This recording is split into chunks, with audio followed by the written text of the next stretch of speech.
Sosok penunggu rumah dinas mirip suami.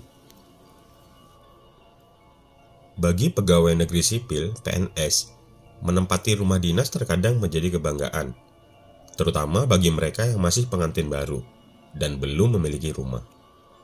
Namun tidak dengan Erlin. Seorang istri PNS ini, belum lama ia menempati rumah dinas suaminya. Sudah banyak cerita horor yang dialaminya. Sebelum masuk ke ceritanya, saya ingatkan lagi jangan lupa untuk selalu support channel kami dengan cara subscribe, like, komen, dan share. Subscribe gratis, like gratis, komen gratis, dan share gratis. Jangan lupa lonceng. Cerita horor itu berawal pada tahun 2017 lalu. Saat itu Herlin baru saja menikah. Karena belum memiliki rumah, ia diajak suaminya menempati rumah dinas. Rumah dinasnya tidak besar, namun cukup nyaman untuk ditinggali berdua. Di depan rumah dinas itu terdapat pohon mangga cukup besar. Sebagai pejabat eselon, kata Herlin, suaminya kerap pulang malam. Tak jarang suaminya harus pulang di atas pukul 22.00 waktu Indonesia Barat. Hingga suatu malam, tepatnya Kamis malam Jumat, suami baru saja pulang dari dinas luar kota. Waktu saat itu menunjukkan pukul 22.00 waktu Indonesia bagian Barat. Seperti biasa, Herlin menyambut suaminya di depan pintu rumah, sambil sesekali membantu membawakan barang-barang yang dibawanya. Tak lama kemudian, Herlin dan suaminya masuk ke kamar untuk tidur.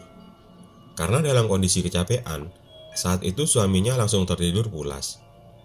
Berbeda dengan dirinya, saat itu Herlin mengaku sulit tidur.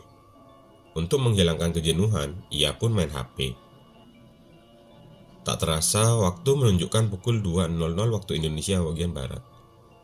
Dalam keadaan sedikit mengantuk, Herlin dikejutkan oleh suara anak kecil yang sedang bermain di depan rumah. Padahal di rumah itu hanya ada ia bersama suaminya. Saking penasaran, ia menghampiri sumber suara dengan cara mengintip dari balik jendela. Benar saja, samar-samar ia melihat bayangan anak kecil yang sedang bermain di depan rumahnya. Usia anak itu sekitar 7 tahunan. Terlihat ada 4 orang anak yang sedang bermain.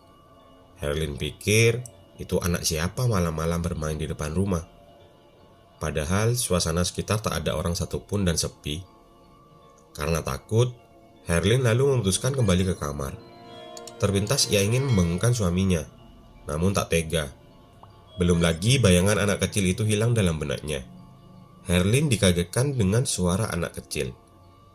Tiba-tiba ada suara anak kecil bilang, "Tante, boleh ya kami main di sini?" Ujar Herlin menirukan suara yang didengarkannya itu.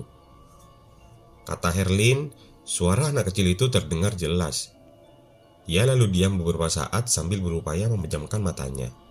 Dalam hati saya bilang, mungkin anak kecil itu pengen kenalan. Karena kami penghuni baru di sini, tuturnya. Tak terasa, Herlin pun lalu tertidur pulas. Cerita horor itu pun berlalu. Herlin seperti biasa menjalankan aktivitasnya sehari-hari sebagai istri seorang PNS.